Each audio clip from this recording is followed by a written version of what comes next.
Hello and welcome. Today we are wrapping up Unit 5. I really enjoyed this unit. I enjoyed this unit because it was something that was familiar to me, where most of the other units it was something completely different that I've never done before. But at least I know that I've been lesson planning for the last 2.5 years, and the Teach Now template was much different than the lesson plan that I use every single day to teach ESL.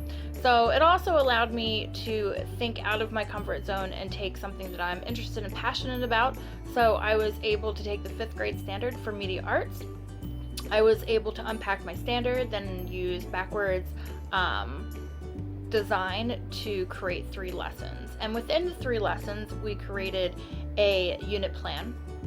And along the way, I was able to reflect about things that I would change, things that I did well, and also in each lesson incorporating 21st century skills or making the lesson more multicultural. So with all these, I was able to think about what my classroom would look like and how I would teach the lesson.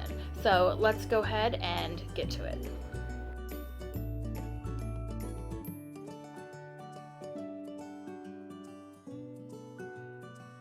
And how effective would I rate my lesson planning? I was pretty confident at the beginning to plan the whole lesson. I enjoy organizing lessons. For me, it makes me think about everything in the whole. I do think at the beginning I did miss the mark when it came to thinking about different disabilities, because this was a fake class. This isn't the students that I would have.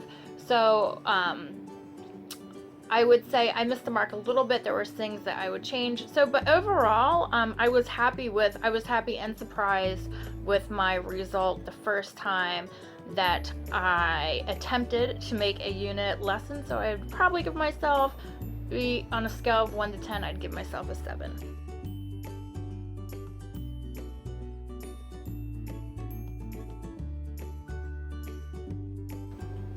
What led to my revisions? I'm going to go ahead and show you my revisions and some of the things that I did, but it was mostly from Maureen's comments. I didn't receive any other comments. I know some of the first feedback that Maureen pointed out to me was that I needed to differentiate my lesson for specific needs. And I'll go ahead and pop her remark right up here so everybody can see it pretty quickly. All right, so I'm going to go ahead and through my lesson plan. I'm going to go ahead and scroll down here. I was pretty happy with everything else, how I unpacked the standard, how I was able to sequence. I didn't change anything here, but I'll talk about later some other ideas that I did have that I did write on my lesson. So I thought that was solid. So I did cross off because it just wasn't enough ESL and various needs. It wasn't specific enough. So I went ahead and took the chart that was in our Teach Now folder and used Asperger's and thought about if there was a student with Asperger's in my class, and dyslexia and what I could do with a student with dyslexia, language processing, paralyzed from the waist down.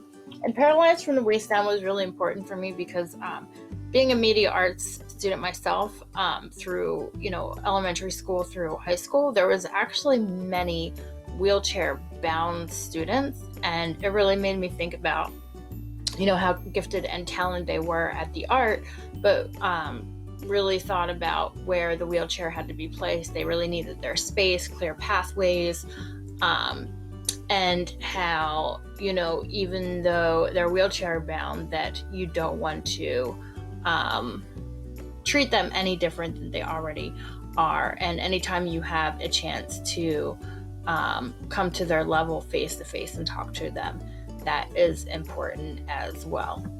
So there's some of the changes that I made on my unit plan. So the next change that I made is Maureen suggested that I add some kind of engaging game.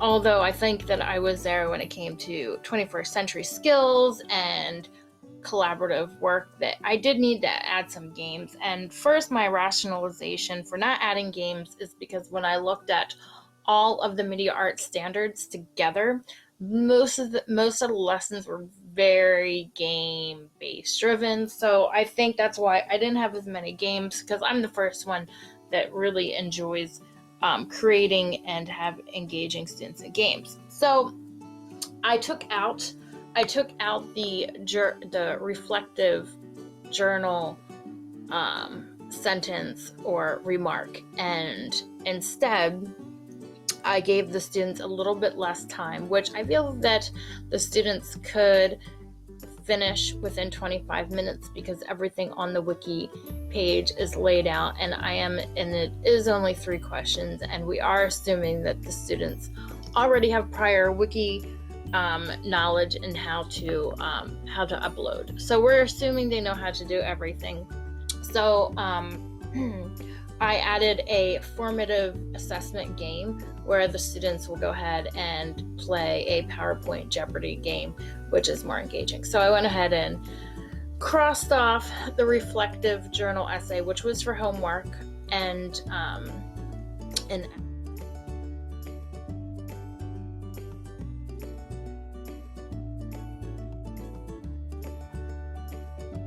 insights that I gained. So many insights. I would say my biggest message and reflection would be that a lesson plan is like art. It's never completely done or finished, and if you think that it's perfect, you should really go look back, because there is never a right or wrong way, and you could use the same lesson for your next year students, or maybe you have 3 5th grade media arts classes, and a lesson could work for one class and doesn't work for another class.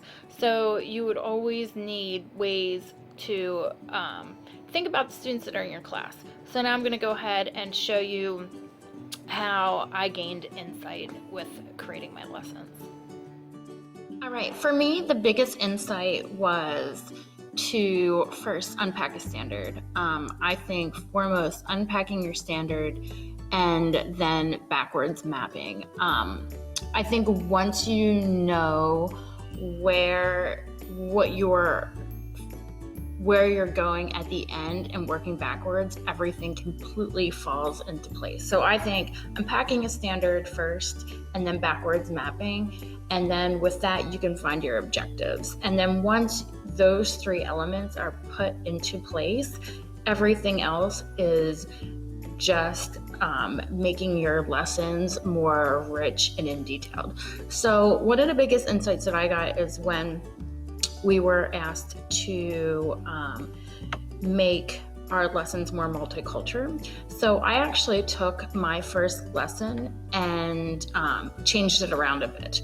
So with that, I took the same McDonald's commercial. So on a side note, I hope you do not think that I like McDonald's. It's just very world recognized. So I took the McDonald's commercial, I kept it the same, but to make it multicultural, I used several different McDonald's commercials, where in each McDonald's commercial you can get a glimpse of how each culture lives. Like, for example, Malaysia, it's customary for children to bring their parents food. And through the commercial, students are able to learn about each other's cultures or different cultures. So I was able to, I think the multicultural, that was one of my biggest insights, is slightly asking for one more element really made my lesson plan more rich.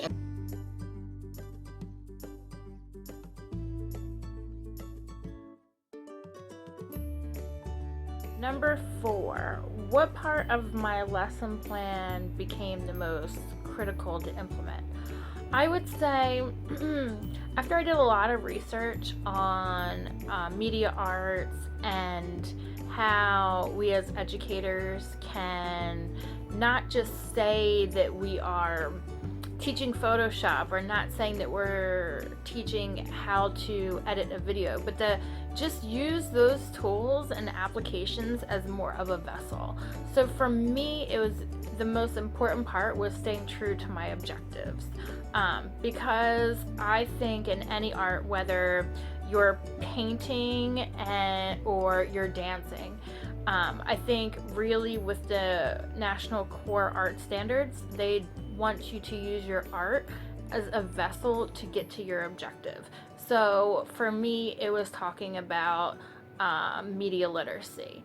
So, and I tried not to stray away and not to think about the programs and applications, because it is important, because you think of why are students interested, and whether it's dance or art, and for my fact it's media arts, most students, because they're interested in video editing and making movies and communication, whether it be broadcast journalism, they're interested in that area. So for me, I think the most important part for me to implement was staying true to my objectives and not getting.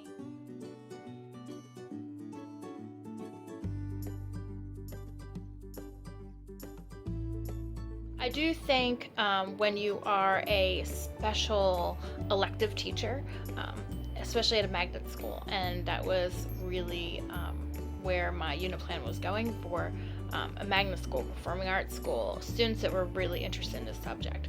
So not that I would say it would be hard not to engage the students, but I think the students are already very interested in the subject, or they wouldn't be in that class. But I think you can tell if students are engaged, if they're really in the zone. I think it doesn't matter if any type of art, you can really tell, just me being an artist myself, when a student is like, why do I have to go? Is time up? I'm not done working on this. When they're engaged in the conversation, when they're interested in more than just the application. Like I mentioned before, you have to be careful that you're not saying this, we're going to learn Photoshop today, we're going to learn Illustrator, when they're actually interested in breaking down the commercial, and they have interesting opinions that even you as a teacher haven't even critically thought about. So it's coming up with new ideas and discussing. So for me, that's how I know my students are engaged. In conclusion, I thought this was a great unit to learn how to build a unit lesson, even though my unit was fictitious. Maybe someday in the very far future, I'll be able to teach media arts. In the meantime, it's a work in progress, and even after I completed this assignment, I still thought about things that I could improve in my lesson. Okay, thank you. Have a good day.